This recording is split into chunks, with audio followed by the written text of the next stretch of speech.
আমাদের জীবনে বিপদ আসে কেন ভাই? বিপদ আসে কেন? বিপদ আসে কয়েক কারণে, তিনটার একটা।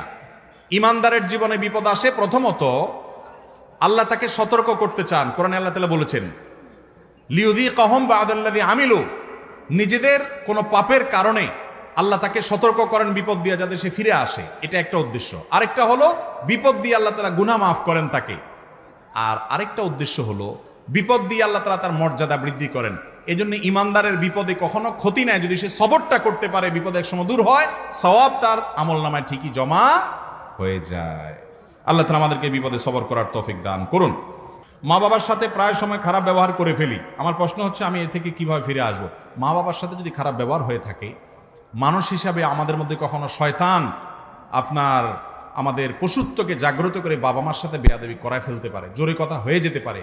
তাহলে করণীয় হলো, মনে হবে যখন সঙ্গে সঙ্গে মা বাবার কাছে মাপ চেয়ে চোখের পানে ফেলে ওইটা মামলাটা নিষ্পত্তি করে নেবেন। তারা যদি মন থেকে বলে ঠিক আছে আমি খুশি হয়ে মাফ করে দিছি, তাহলে আপনি নিশ্চিন্ত হয়ে গেলেন।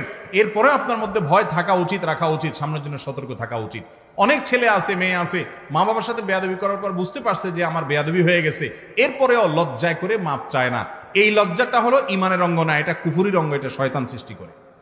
যেই লজ্জা আপনাকে ভালো কাজ করতে বাধা দেয়, সেই লজ্জা কোনো প্রশংসনীয় লজ্জা হতে পারে না, ওই লজ্জা রাখা যাবে না।